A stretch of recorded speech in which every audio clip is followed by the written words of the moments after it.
indo para Jerusalém para morrer. E aqui ele começa um novo lugar, um novo momento da missão dele. Começa uma marcha para a morte. E ele queria trazer essa perspectiva para os discípulos, porque os discípulos ainda pensavam em triunfo. Eles achavam que Jesus era o rei que viria reinar e expulsar o Império Romano e vingar os inimigos de Israel. E eles seriam ali os homens que, junto com Jesus, iam governar Israel. Aqui Jesus está trazendo uma outra perspectiva. Olha, eu estou indo para Jerusalém, estou indo morrer. Quem quiser me seguir, negue-se a si mesmo, carregue a sua cruz e vem. Agora, se você decidir não trilhar esse caminho comigo, você vai perder a sua vida. No entanto, se por amor de mim você abandonar a sua vida e seguir comigo nesse caminho para a morte, você vai encontrar a sua vida. A devoção, ela fala sobre nós entendermos também que andar com Jesus envolve essa perspectiva. De que nem tudo vai dar certo sempre. De que Deus não tem essa obrigação com a gente de fazer tudo funcionar muito bem sempre para manter a nossa devoção e a nossa adoração acesa. Porque a nossa devoção não é a respeito do que Deus pode fazer por nós, é a respeito dele. É a respeito de quem ele é, de entender o que ele fez por nós. Entender até o processo, o momento da história que nós estamos. Nós somos peregrinos, estamos marchando para a consumação de todas as coisas. E isso vai envolver algumas renúncias. Quando eu fui encontrada por Jesus, eu tive que abrir mão de algumas coisas. Algumas não doeram tanto, outras doeram muito. E você pode fazer uma análise da sua vida também. Hoje você renuncia a muitas coisas por amor a Cristo. Hoje você deixa de viver coisas ou de se comprometer com coisas por amor a Cristo.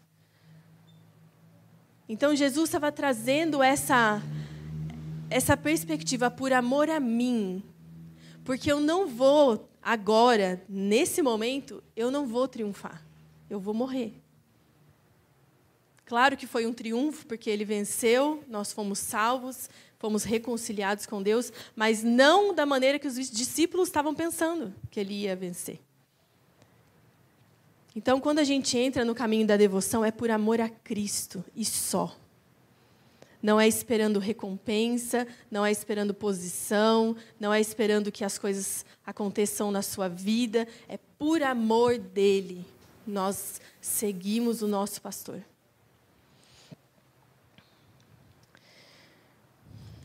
Aí Jesus fala também, em João 15, verso 5, ele afirma de uma outra maneira essa dependência que nós precisamos ter dele.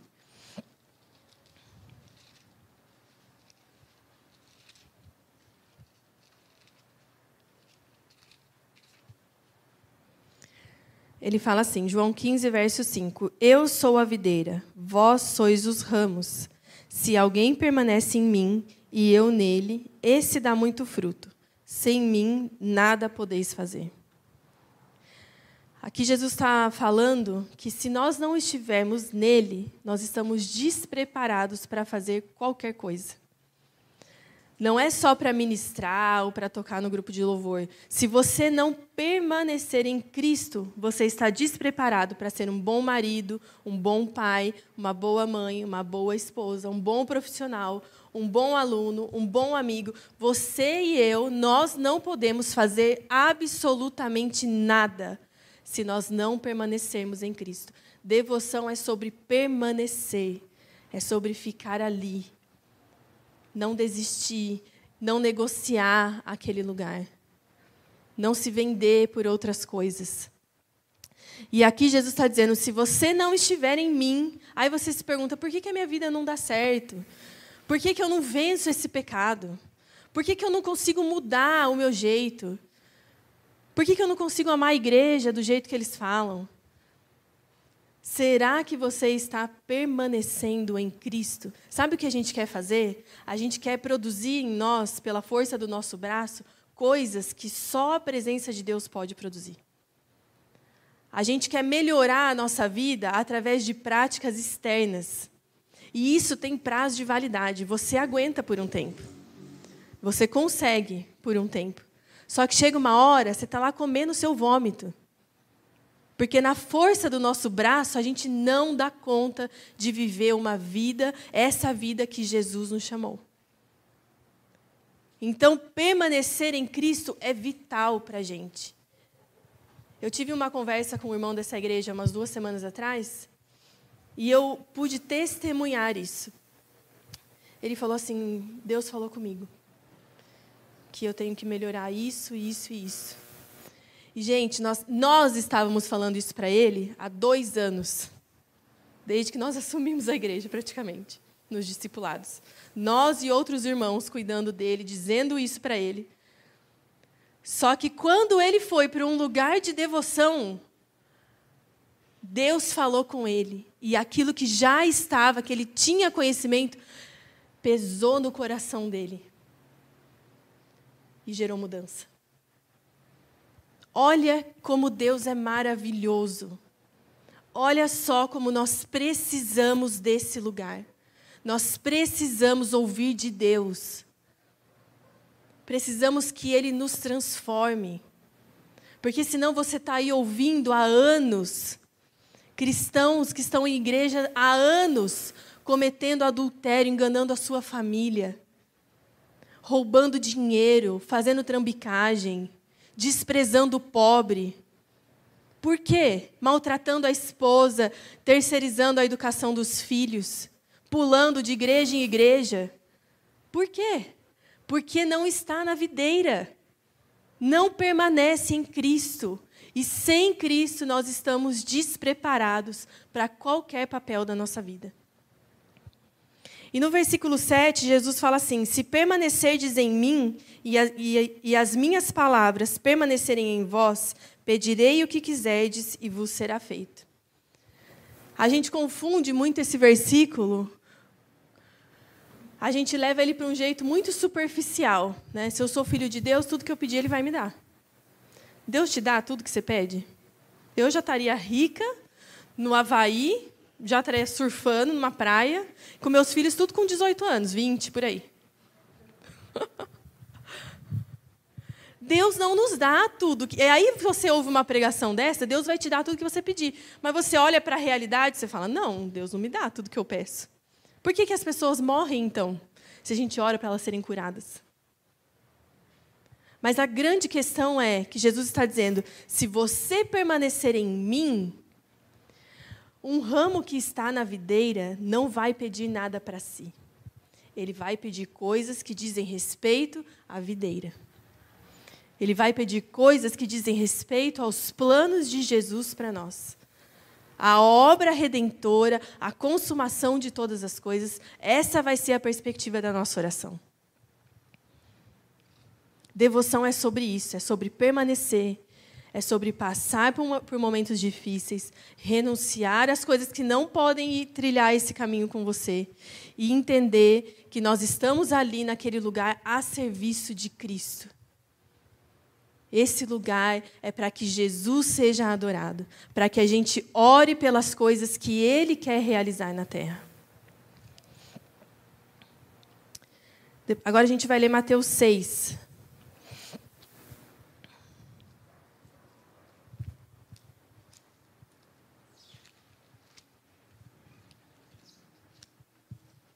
Todos esses versículos que a gente está lendo foi o próprio Jesus que falou. Mateus 6, 19 ao 21, fala assim, não ajunteis tesouros na terra, onde a traça e a ferrugem destroem, e onde os ladrões arrombam e roubam.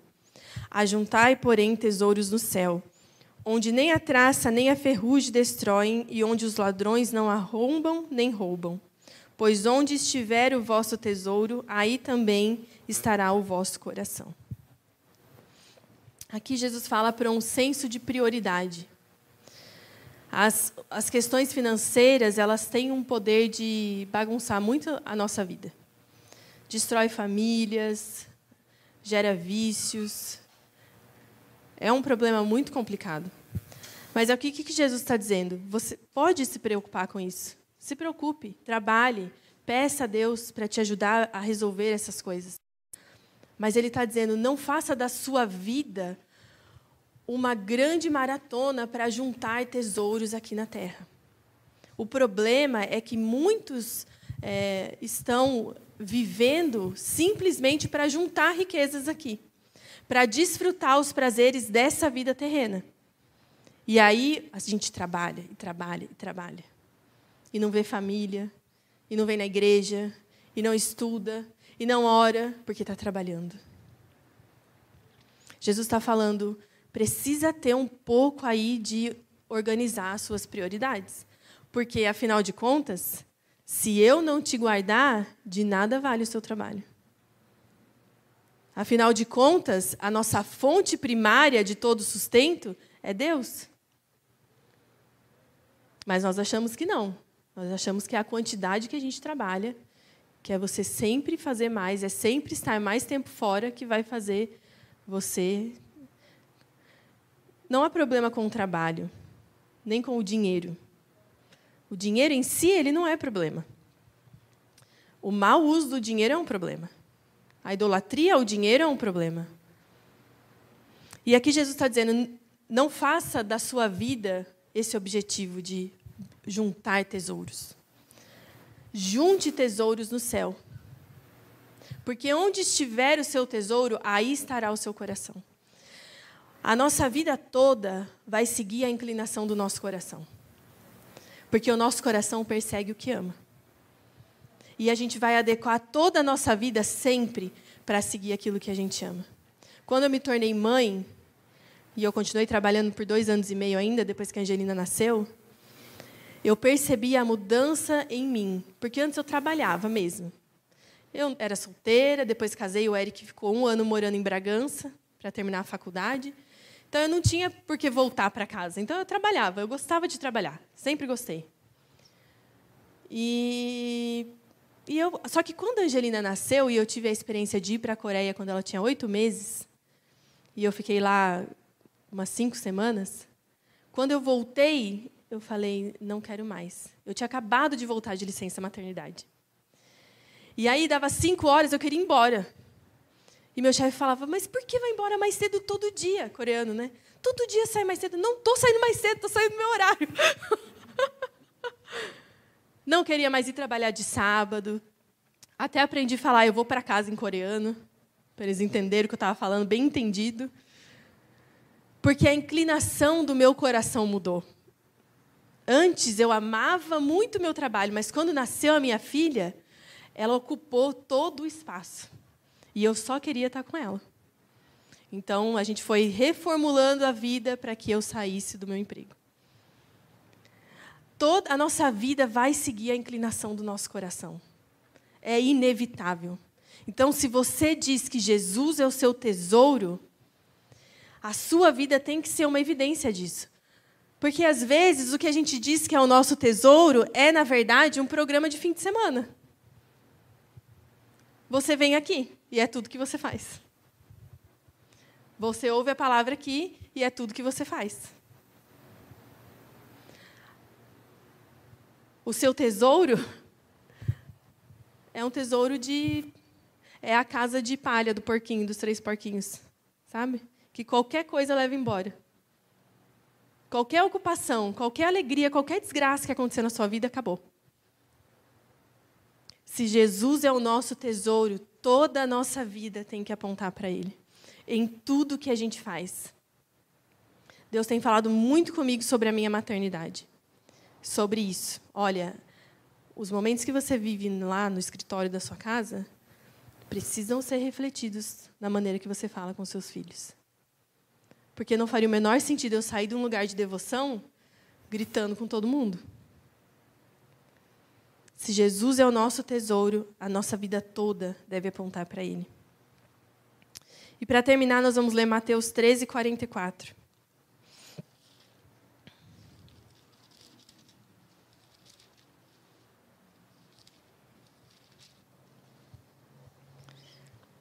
que fala assim: o reino dos céus é semelhante a um tesouro escondido num campo.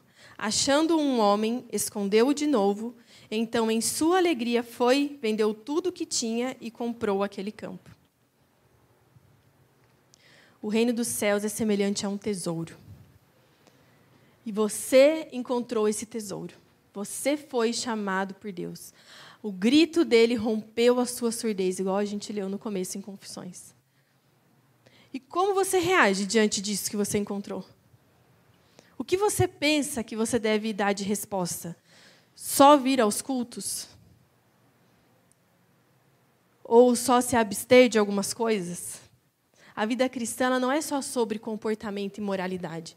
É sobre isso também, mas não é só sobre isso. Esse homem aqui, quando ele encontrou o tesouro, diz que ele vendeu tudo que ele tinha, voltou, ele escondeu de novo aquele tesouro, vendeu tudo que tinha e comprou aquele terreno.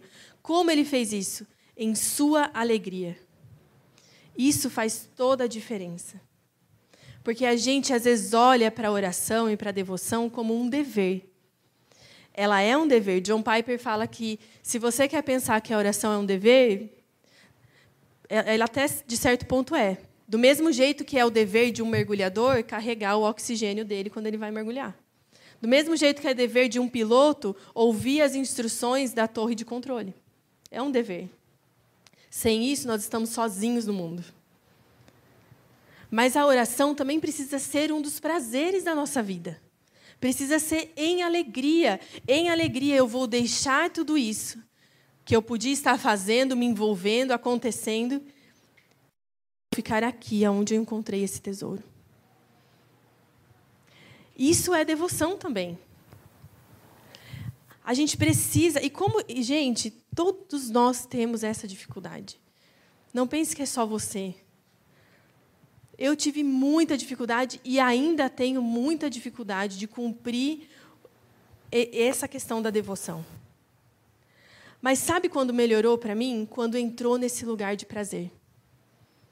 Quando eu parei de obedecer o que os meus líderes me diziam só. Você tem que orar, você tem que orar, você tem que passar tempo com Deus, você tem que conhecer Deus, você tem que não sei o quê. Mas a verdade é que eu cheguei nesse lugar de prazer fazendo antes por dever. Porque se eles não tivessem insistido comigo, e mesmo contrariada eu não tivesse ficado lá, eu nunca encontraria esse lugar de prazer na oração. Então, não é uma coisa que vai acontecer automaticamente. E prazer, quando eu digo prazer na oração, não é que eu choro toda vez e fico lá largada no chão horas e Deus me mostra o céu e os anjos. Não é isso. Mas é relacionamento com uma pessoa. Eu percebi que Ele está ali. E, às vezes, Ele provoca coisas em mim. Às vezes eu choro muito, eu não consigo falar, eu não consigo levantar. Aí eu falo, Deus, pega leve, porque tem que fazer almoço, 11 horas já. Vamos diminuir a intensidade, a frequência. Respira, Deus, respira.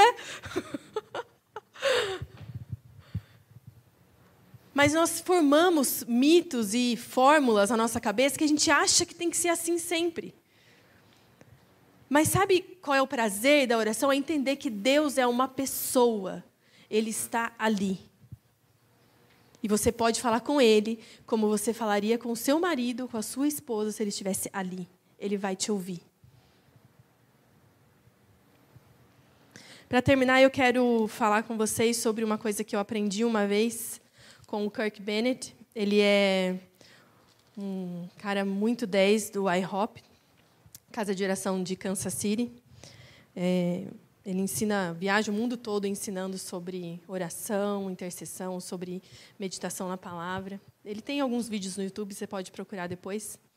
E ele falou assim uma vez, olha, vamos comparar os tipos de oração com o tabernáculo de Moisés. No tabernáculo de Moisés tinha o pátio, que era onde ia todo mundo. Todo mundo podia ir no pátio do tabernáculo. Ele falou, esse lugar é o lugar da petição. Todo crente sabe pedir coisas para Deus. E não está errado. A Bíblia fala que a gente podemos e devemos, não precisamos ficar ansiosos, temos que fazer todas as nossas ansiedades conhecidas diante de Deus. Então, nós podemos pedir, Ele é o nosso Pai.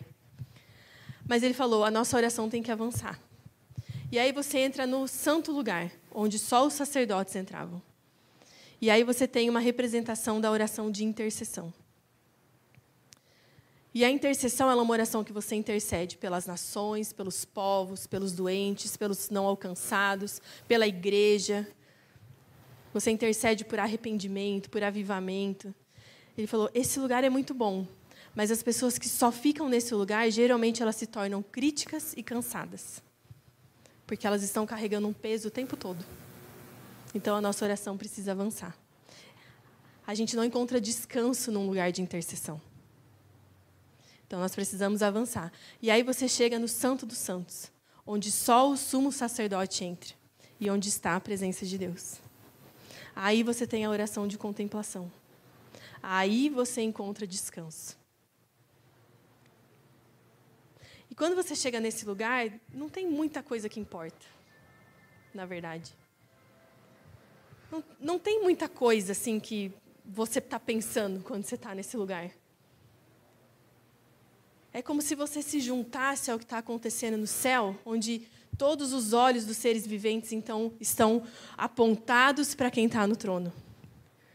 Os anciãos estão jogando as suas coroas diante daquele que está no trono continuamente. Os seres celestiais estão cantando, Santo, Santo é o Senhor dos exércitos, a terra está cheia da sua glória. É basicamente isso que você consegue fazer. Porque todo o resto nesse lugar simplesmente deixa de ter importância. O dinheiro que você não tem para pagar suas contas, pouco importa. As doenças que você tem, talvez, você não está ali desesperado pedindo coisas para Deus, ou intercedendo, você está ali, Deus, eu quero, como Davi, estar na tua casa todos os dias e observar, contemplar a sua bondade. E nesse lugar, coisas acontecem dentro de nós tão poderosas que a gente não consegue mais ser a mesma pessoa.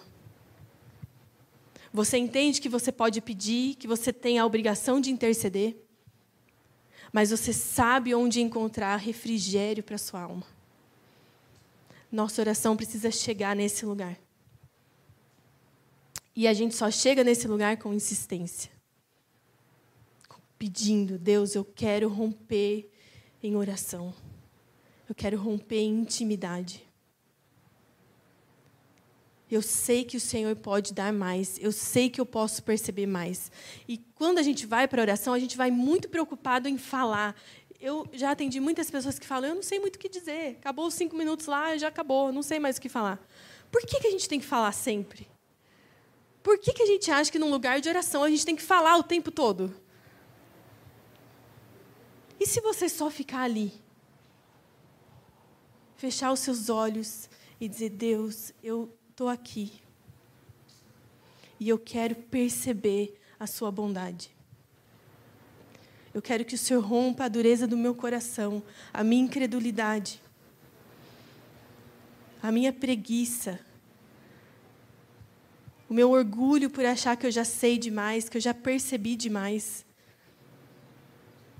Eu quero que o Senhor me ensine como quem ensina uma criança. Eu quero ficar no teu colo. Eu quero lavar os teus pés.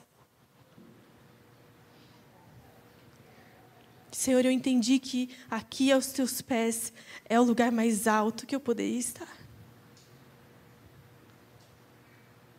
Nós queremos te observar, Senhor, nessa manhã.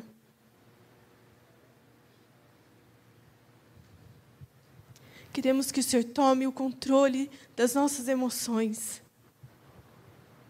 Nós queremos nos unir, Pai, ao que está acontecendo diante do Senhor no céu.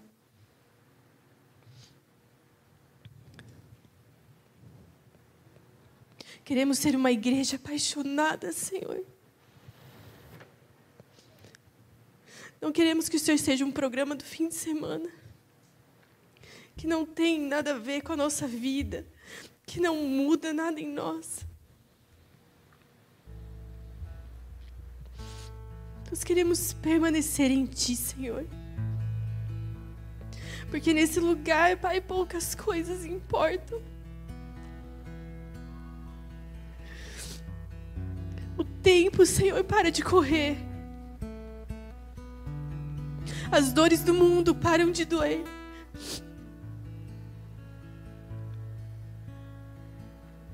As minhas necessidades são tão banais, Pai. Porque eu estou olhando para o Senhor.